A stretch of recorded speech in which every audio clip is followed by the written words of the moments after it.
Hello and welcome to the next bonus episode of Eldritch Girl.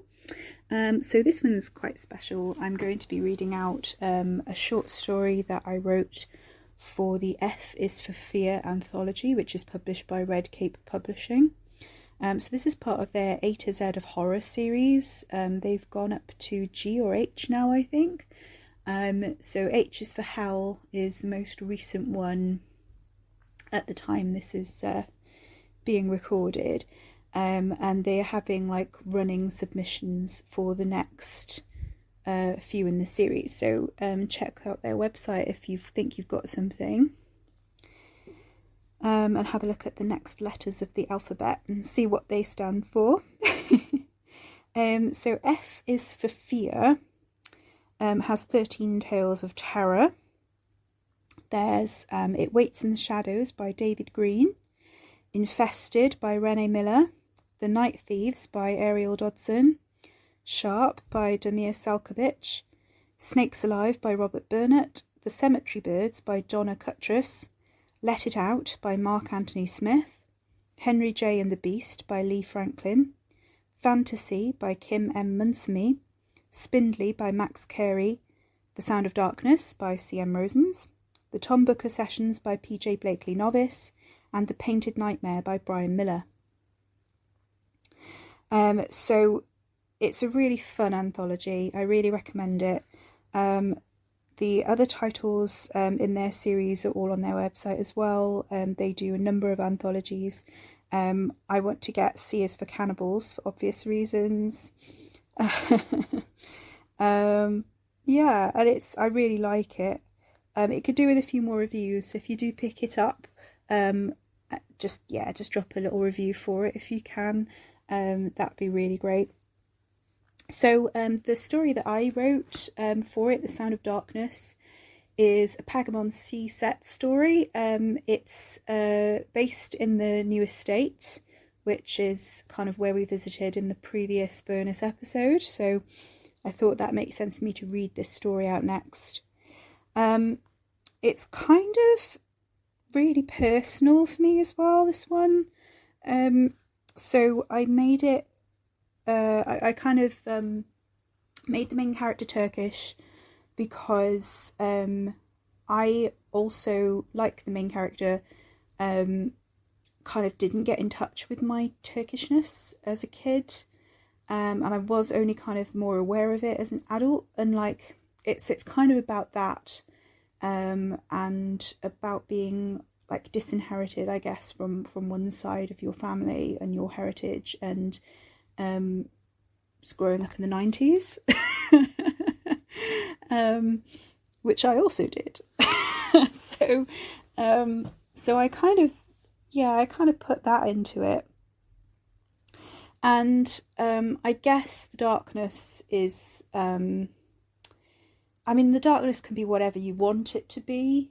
I don't want to make it too deep. It's a scary story. But I like playing with things like, childhood memories being really difficult and slippery things. And I enjoy playing with ideas of absence and the way that impacts you, and the way that comes out in fears and anxieties and tensions within yourself and within your friendships, and the way you perceive the world and the way that you relate to yourself, and all of that kind of stuff. So I kind of put that in there. And yeah, so I thought I would see how well that worked, and it's up to you to, I guess, judge if I pulled it off or not. But yeah, so that's the background to it. And I will read it for you now. And if you do want to buy the anthology and get a copy, highly recommend that you do. The blog post that accompanies this post will have all the buy links and everything else with it as well. So you can follow Red Cape Publishing on Twitter at Red Cape Publish. They're also on Instagram and Pinterest and Facebook. So search for Red Cape Publishing, or go to redcapepublishing.com, and you will find all of their information and the whole like back catalogue and stuff. So they're worth checking out. A couple of content warnings for this story. There's child death and parental death, specifically the death of a father, and the death of an old man who died alone. Also obviously peril, that sort of supernatural horror, child endangerment kind of peril. So just be aware of that going forwards. Obviously it's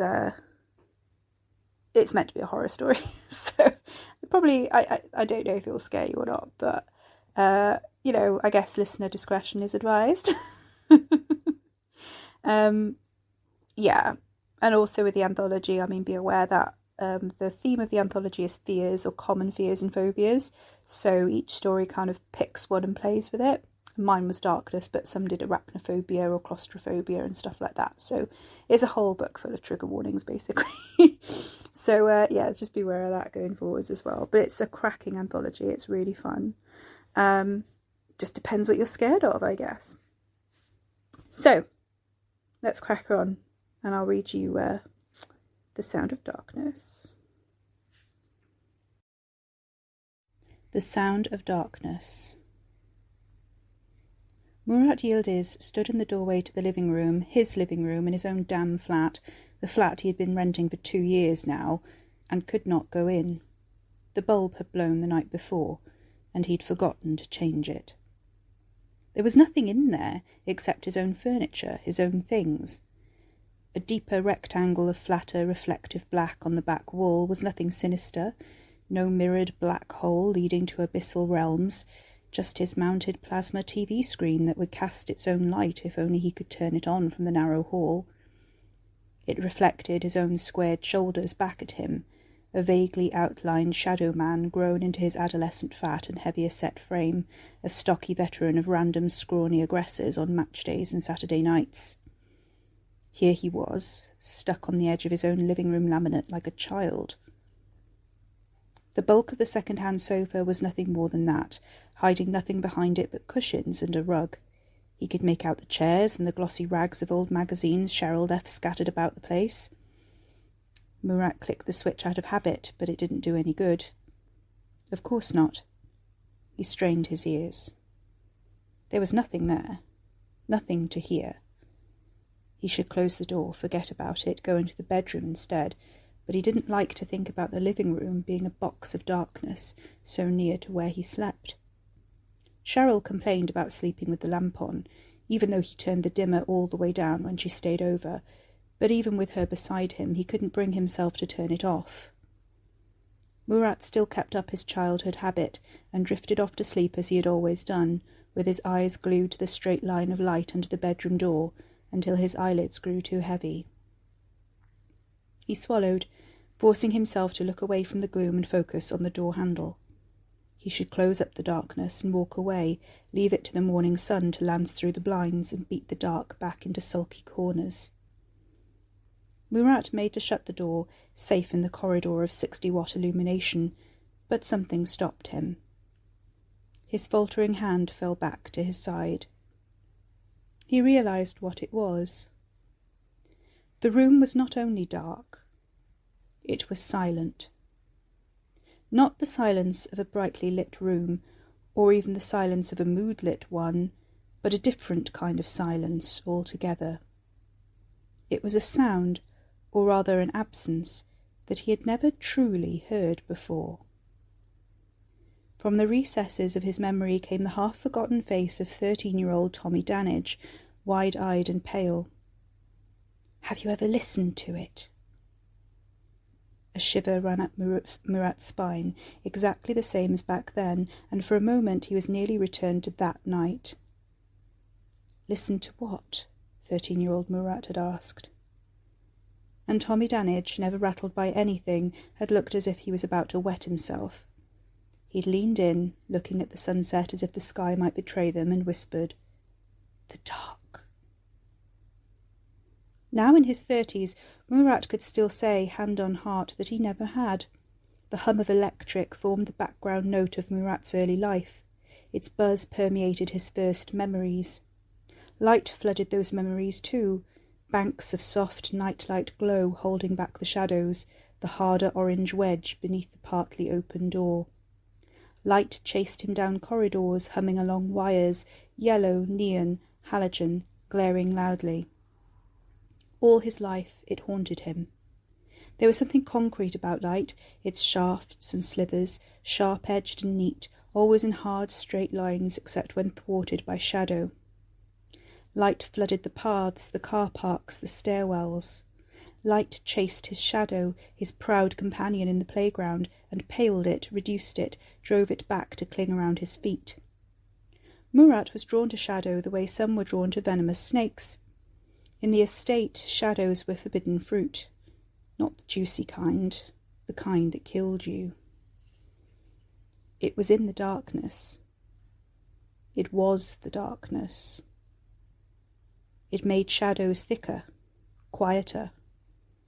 It watched from beyond the edges of light, where the bristling forest of cameras couldn't see, and it was patient. They talked about it like that, like it was real, like it was alive.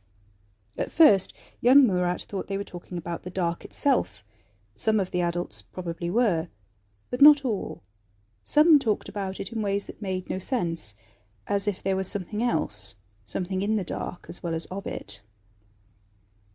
Sometimes, after his dad died because his heart hurt so much it stopped, and Murat had to wear dark clothes for the first time, Murat crept out of bed and through the pool of nightlight green illuminating the carpet to peep out into the night.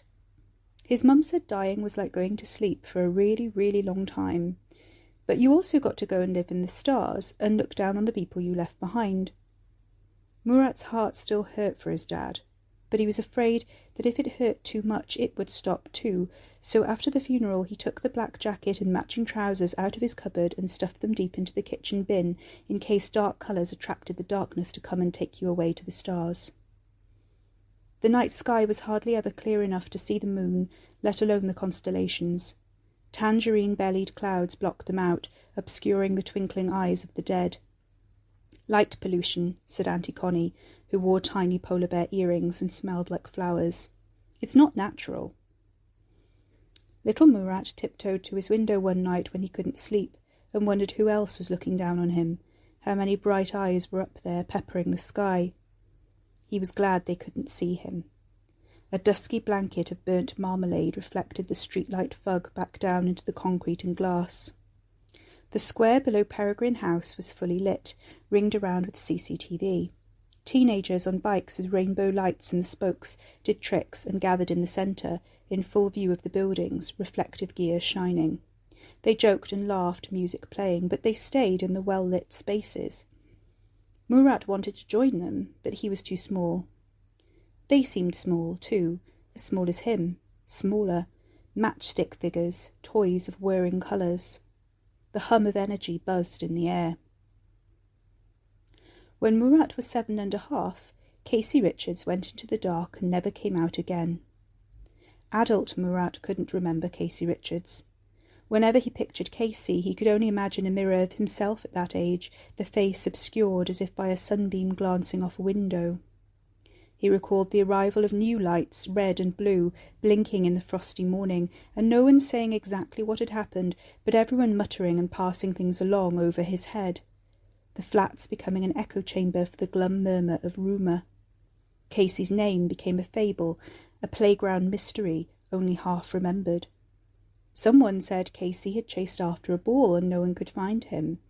When the sun came up, there he was, the light peeling back the darkness like a duvet to reveal him on the ground. They said it looked like he was sleeping. They never found his ball. When Murat was 11 3/4, the old man from downstairs died in his sleep. Murat's mother said she'd come in to clean as usual and found him in the chair with his TV off, the light bulb blown, fuses tripped by a power surge.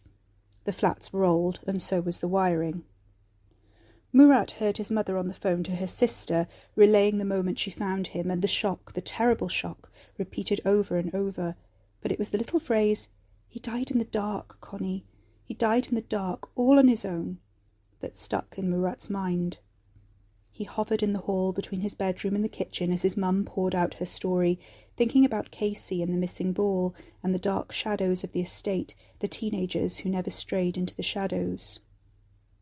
But it wasn't either of these two incidents that prevented a grown-up Murat from setting foot in the darkness of his own living room in Luton, in a perfectly ordinary building where no one bothered about the shadows, miles away from the Queen Mary estate in Pagamon-Sea.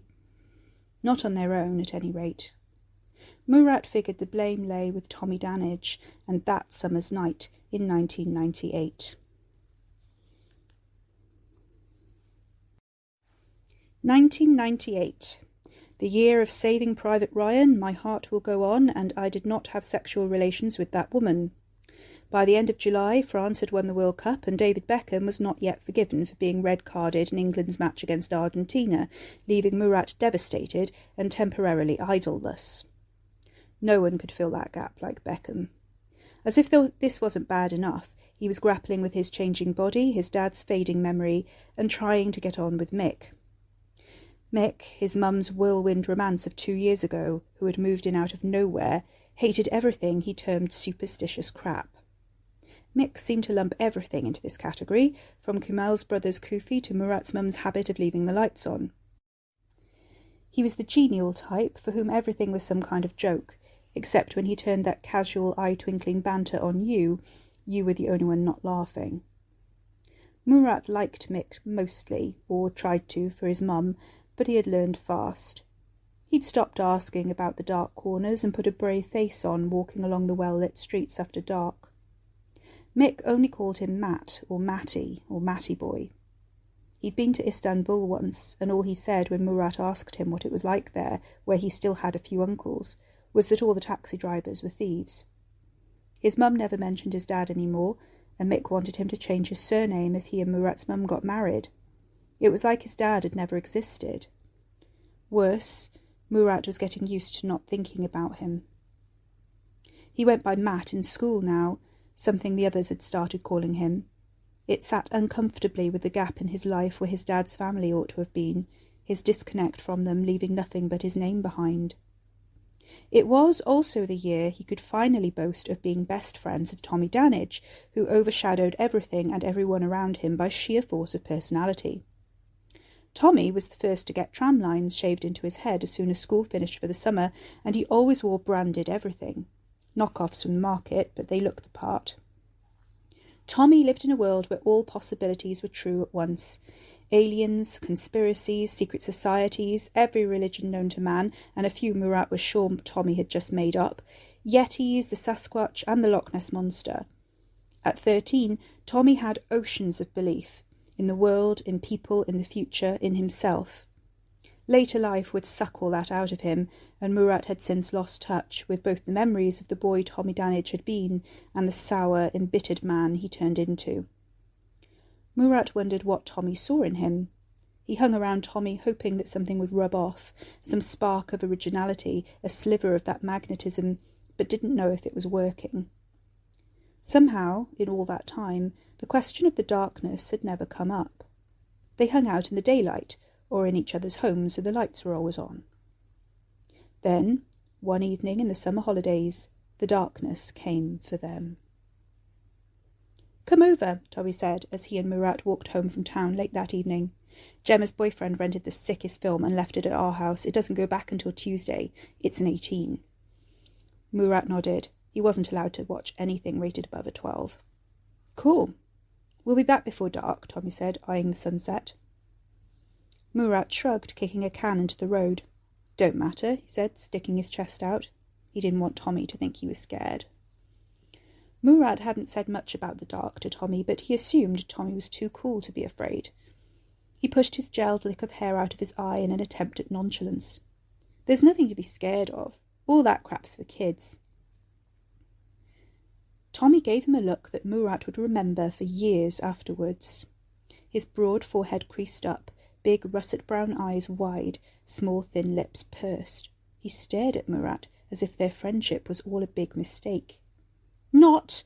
Murat yelled, faking a joke of his own, chest cinching with panic. "Kidding!" But Tommy was serious and unsmiling, staring at him with deep mistrust. "It's not funny," he said.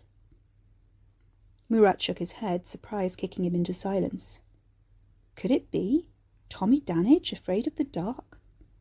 The kick in the chest was like Beckham's red card all over again. Tommy turned and carried on, picking up the pace. Murat blinked, watching him go, then hurried after him, not knowing what else to do. That was how it was. When in doubt, follow Tommy Danage. Queen Mary Estate, adjoining the newer, equally grim Jubilee Estate, was on the edge of town, kept separate by the train line and Pagamonsey Parkway, connected by an underpass. Between the underpass and the estate was the towering purple-signed chain hotel, squat and square in its own car park, with its back to the estate's high surrounding wall. As for the estate itself, they'd built it like a prison, CCTV bristling all round, floodlights lining the road on the approach. There were no gates, the wall breaking either side of the main road forking through, which Murat had always thought odd. It wasn't until later that he realised the bank of bright light flooding the road was a kind of gate, a barrier between the shadows within those high red brick walls and the other kinds of shadows on the other side. Shadows seemed less deep in town, the dark, sunless corners shallower somehow, almost peaceful. They drew him in, but he was never quite brave enough to stand in them. It wasn't like that in the estate. The brightness of the lights lining the paths and flooding the concrete squares between the blocks of flats held back a darkness that felt solid, as if touching it would be like touching fabric.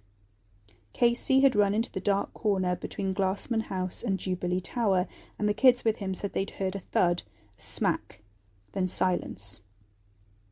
He'd fallen, the adults said, but the kids knew better. Casey had run into something, and it had killed him and taken his ball. Murat tried not to think about this as they traipsed back into the estate, turning off the road. Tommy was moody, silent. His pace quickened. "Are we going to yours?" Murat asked, hoping he hadn't lost his best friend. Tommy didn't answer straight away. He hunched his shoulders, hands in the pockets of his tracksuit. He shrugged. "Sure." Murat wondered what was happening, whether he'd broken something. His throat itched to take the words back. "I was just joking," he said, knowing he ought to leave it, but unable to, poking it like a half-healed scab. Tommy turned to Murat, his usual cheeky grin wiped clean off, and his face drawn into a tight, pale mask. "Have you ever listened to it?" he asked, hoarse, as if someone, or something, might overhear. Murat froze, his chubby wide stare reflected back at him in Tommy's russet-brown eyes. "Listen to what?" Tommy swallowed, glancing up at the sunset colours washing across the summer sky. "The dark." A shiver crawled up Murat's spine. What do you mean?" He didn't want to admit he still slept with the touch lamp by his bed on low, his lava lamp glowing on his windowsill, and the door cracked ajar so the light from the corridor could stop anything. He hesitated, tripping over the idea. Anything getting in that way. But he didn't seriously believe there was anything there, he told himself. It was like Mick said, superstitious crap. He shook his head. Have you?" Tommy darted a look over his shoulder into the estate and hoiked Murat away from the wall by his elbow. He bent to Murat's ear, nearly pushing him off the curb into the road. "Went into my sister's room once," he whispered, breath stale with the illicit cigarette they'd shared on the walk home. "She was out. No lights on. Window was open." He tugged Murat back as a car raced past and bundled him further down the pavement. "You ever do that? Just listen to the dark outside?" Murat shook his head. Tommy's eyes were watering now, unblinking and wide. "It makes this sound. Like a really quiet sound. Like there's something there. Something in the room with you. Like a kind of breathing." He channeled an almost silent breath of air against Murat's ear, and the hairs prickled up all over Murat's arms and the nape of his neck. "I swear, on my mum's life." Murat nodded, believing. In the moment, it was almost impossible not to believe Tommy Danage, no matter what he said. Later, he thought it was the breeze, forcing itself through the window crack, the blood ringing in Tommy's ears.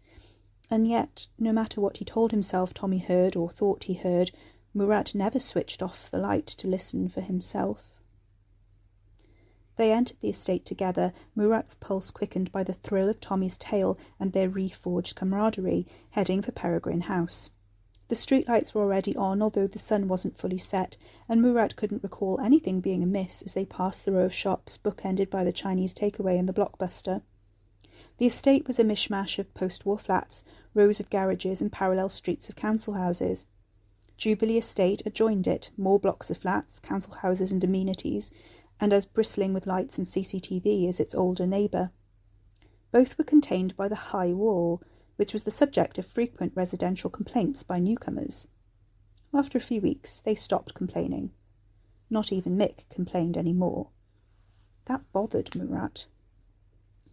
Peregrine House was a pale, weather-streaked 5-storey building from the 1960s, one of the first blocks of flats to be built on Queen Mary Estate, surrounded by several other blocks like it in a square, spindly trees planted at intervals along the street leading up to it.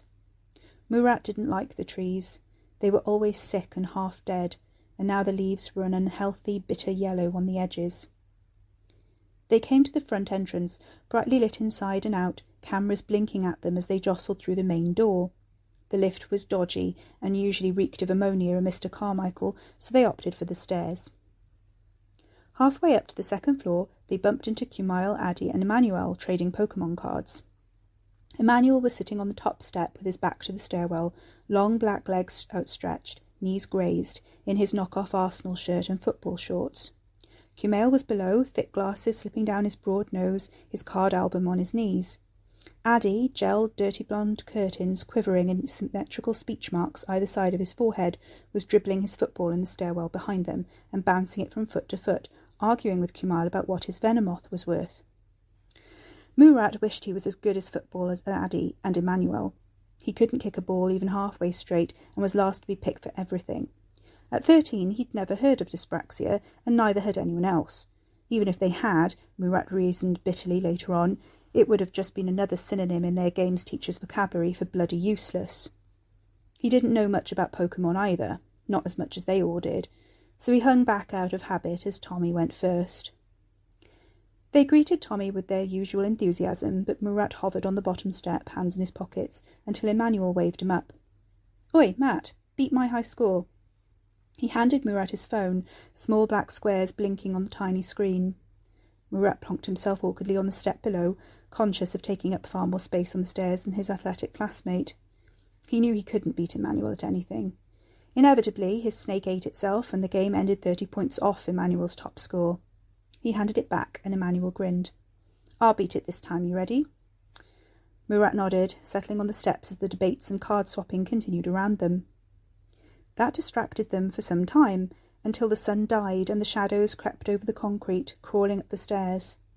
Addy was the first to notice. "Guys?" Murat frowned as Addy punched his arm. "What?" "Look."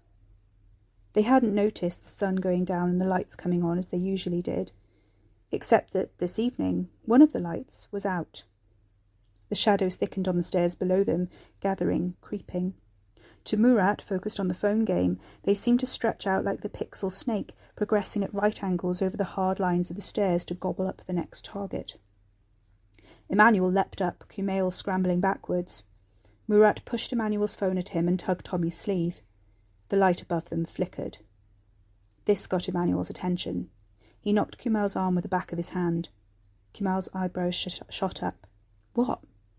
Emmanuel pointed at the light. Kumail followed his finger and swallowed.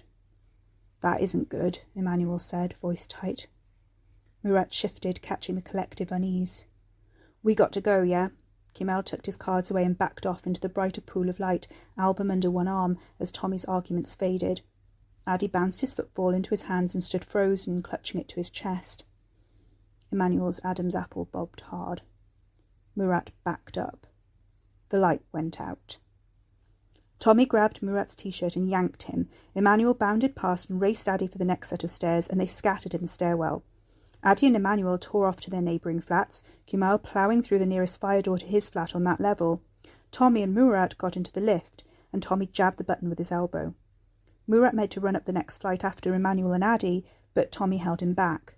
"Wait!" The lights went out in the next stairwell. They could hear the pounding of their friends' feet echoing back to them, but now they were trapped between one pool of darkness and another. Murat could see the dull glow of the dirty light fittings on either side, still lighting the stairs themselves as they spiralled upwards. The shadow patches between them should not have been that deep. The shadows gathered, playing tricks on his eyes. He and Tommy were back to back now. "There's nothing in the dark," Murat whispered, but these were Mick's words. Tommy was shaking beside him. The remaining light above their heads began to strobe. Murat wanted to believe Mick more than anything, but doubt spiked his belly with fear, pooling cold inside him. "There's nothing in the dark. There's nothing in the dark. Shh!" Tommy elbowed him, shaking his head. "Listen!" With a thrill of horror prickling up his spine, Murat strained to hear the sound the shadows made. His own pulse drowned it out. The lift pinged behind them and the doors juddered open. Murat and Tommy bundled in, safe under the bright glare, mirrors reflecting their pale, scared faces. The light strobed twice in the stairwell they'd just left and blinked out. The shadows surged to connect, washing over the floor in front of them like a pool of dark water. Murat backed all the way up against the mirrors as the lift doors stayed stubbornly open. Tommy jabbed at the 5th floor button over and over. They wouldn't close. It would be shit in a zombie apocalypse. Murat wished like hell he hadn't thought of that, trying not to imagine lumbering corpses drooling up the stairs in the dark, seeking brains, nothing to stop them as he and Tommy were trapped against the sticky mirrors with no weapons and nowhere to run. The doors finally juddered shut. The darkness fought the narrowing wedge of light, pressing greedily in. Murat thought he saw something between the closing crack, something forming in the shadows, a shape looming out of the darkness and leering at him. Not a face. Not exactly. Not a human face. The lift doors pinged at last, closed and solid, and they both sagged at the same time, safe in their small cage of light. "Did you see that?" Murat whispered to Tommy, whose pink-tinged eyes were moist with terror. "Shut up!" Tommy pressed his finger to his lips. They listened. The lift didn't move. Was that something outside? A movement? A whisper? Something pushing against the doors? Murat itched to press the button again. They held their breath, but the lift shuddered into life, familiar clanks of aging machinery reassuring them that they were safe. "Mum says this lift's a piece of shit," Tommy said, attempting to recover. His voice trembled, but there was a ring of defiance as he tossed out the S-word. Hundreds of mirror Murats and mirror Tommies glanced uneasily around their enclosed cage, reflecting each other forever. Murat ran a sticky hand over the top of his short hair. The lift groaned, making it to the 2nd floor. Murat swallowed, stomach roiling. Had he seen something in the darkness? If Tommy hadn't, he couldn't have seen anything. It was like Mick said, people's eyes were trained to see patterns, that was all. Patterns in the dark were just dots in front of his eyes, just tricks, just tricks, just tricks. He didn't realise he was whispering that under his breath until Tommy elbowed him. "Shut it!" Murat pursed his lips around his mantra, but it kept beating around his brain. The lift eased up from the 2nd floor, climbing to the 3rd. It was taking forever. "Why is it so slow?" Tommy complained, shifting from one foot to the other, skinny frame vibrating with impatience. Murat thought about what was below their feet, a lift shaft full of darkness, darkness sticking to the underside of the lift's floor, being dragged up behind them. He swallowed hard and looked up instead at the reassuring light bulb glaring at them from above. The darkness was above them, too, bearing down, heavy. The lift shuddered. Murat flinched into Tommy, and they both pressed against the streaked mirror at their backs. 3rd floor. Tommy looked at Murat and nodded, nearly there. The lift's light blinked once. The hairs on Murat's neck stood up. He froze. The light blinked twice. The lift shivered. "No," Tommy managed, his voice a tiny croak. "No, no, no." Murat couldn't move. He pressed against the mirror for reassurance, but it didn't help. There was nowhere to go. The light blinked out. Murat had never known darkness like it. It swarmed them, plunging them into total jet black, his eyes not accustomed. Tommy yelped like a wounded dog, grabbing his arms. Murat hoped it was Tommy grabbing his arms. He hoped those were Tommy's hands. The light came back on. Something in the mirror flickered away, disintegrating in his peripheral vision. Murat snapped around to look, confronted with hundreds of reflections of his face, of Tommy's crumpled anguish, slashes of his own red t-shirt and Tommy's white tracksuit, and nothing more. The light flickered. Something shifted in the reflection. The twisting pattern of a shadow. Murat was prepared to swear in his dad's grave that neither he nor Tommy had moved. They hadn't reached the 4th floor yet. The lift crawled, creaking an inch at a time, and Murat imagined the strain of the mechanism as it battled the darkness. Was this how the old man from downstairs had died when the power surged and his TV went off? Was this how he had felt, trapped in his chair, the darkness surging in to claim him? It was stupid, stupid, stupid. There was nothing there. Nothing. Nothing. His chest tightened. Dots burst in front of his eyes. The light blinked out. They were plunged into darkness. Something slid past Murat's ringing ears. A breath? No. A sigh. Was it Tommy, his ragged pants and Murat's face? Murat's own breath mingling with Tommy's? "What's that?" Tommy whimpered, and the light flickered black on.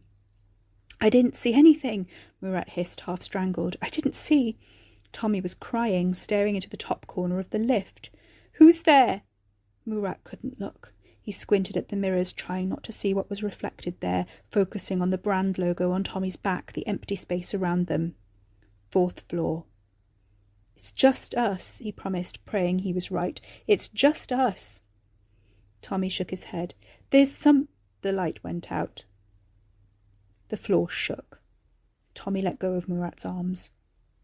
Murat stumbled into the mirror, his hand finding the sticky dribbles on its surface. He drew away and bumped into something else, a solid form. But Tommy was the other side of the lift, wasn't he? The shape was there then, it wasn't. What the hell was that? It must be Tommy. Please let it be Tommy. Oh, shit, Murat thought, childish stories shooting up to comfort him. We're going to be in the stars with Dad. The light came back on. Tommy was on the floor. Murat's chest hurt.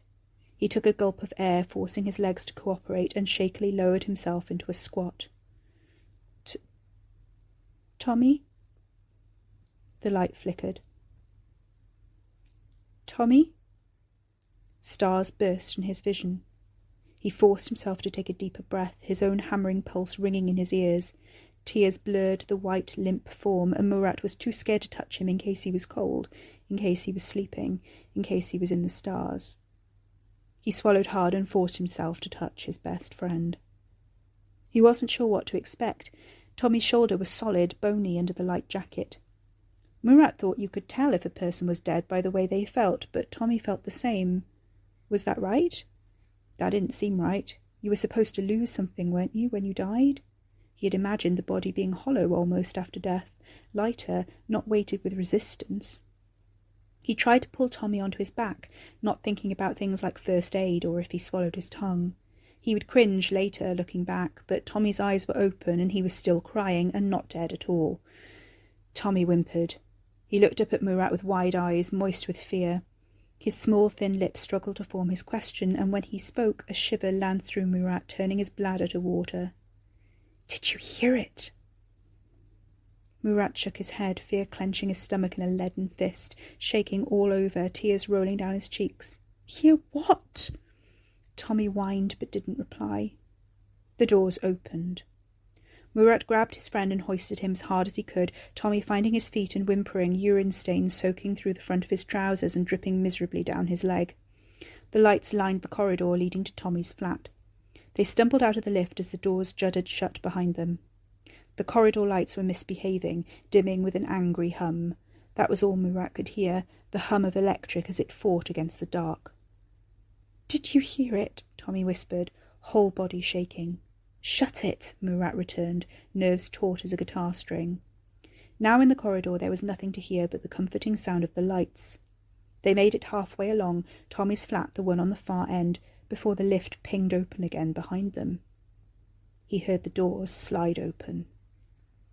Tommy couldn't look, but Murat had to. He pushed Tommy ahead of him and turned around. The lift was a box of darkness, so dark that Murat couldn't see their reflections in the mirrors. He remembered it like a solid block of shadow, thick and rippling. It spilled out of the doors into the corridor in a wave as the nearest light blinked out. Murat pulled Tommy with him and ran, the shadows at their heels, and pounded on the door of Tommy's flat until his mum opened the door. Murat remembered Liz Danage as a skinny scarecrow woman, straw-coloured hair lying lank around her hard, angry features, always in a baggy cardigan that hung loosely off her shoulders, and baggy grey pyjama bottoms she had to tie tightly around her waist. She didn't say a word, not about their frantic, garbled explanations, their terror, or about Tommy wetting himself, although Murat was sure she'd noticed. She let them into the flat with smoky candles, their dim flames casting odd shapes over the walls. "Generator's gone funny, or the fuses or something," she said, and pointed Murat to the phone. "Call your mum, she'll be going mad." Tommy ran into the bathroom with a large wind-up torch, but didn't lock the door.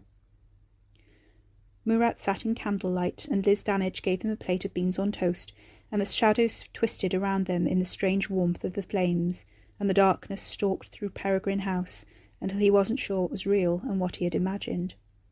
But he didn't joke about the dark again, and he never entered a room with the lights off. Alone in chilly, drizzling Luton, light years away from those terrified boys in the lift, Murat dragged himself out of his memories.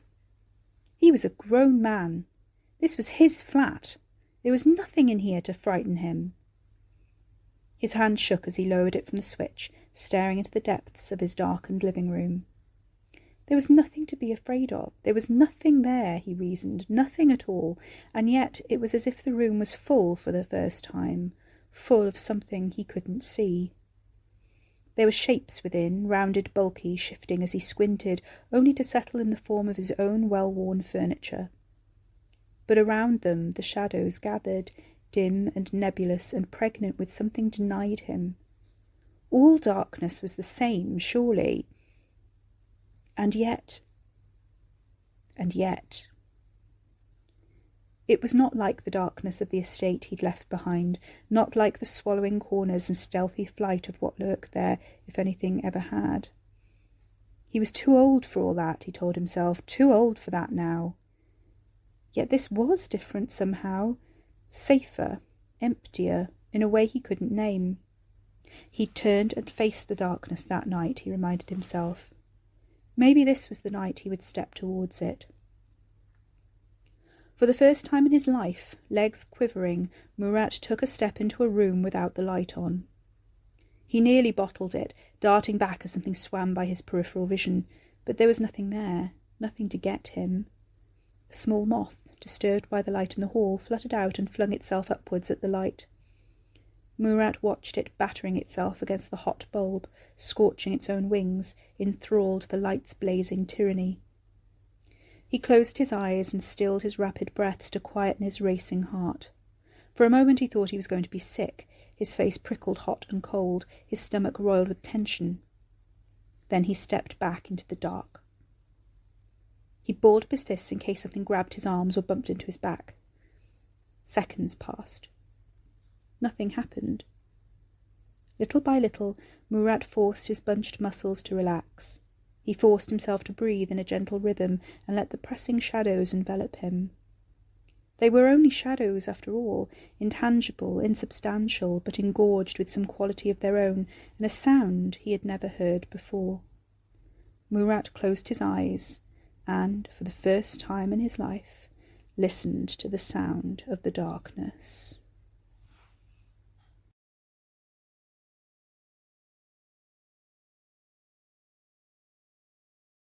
So that was my story, The Sound of Darkness, which is published in F is for Fear by Red Cape Publishing. I hope you enjoyed it. If you want to pick up a copy, you can do so.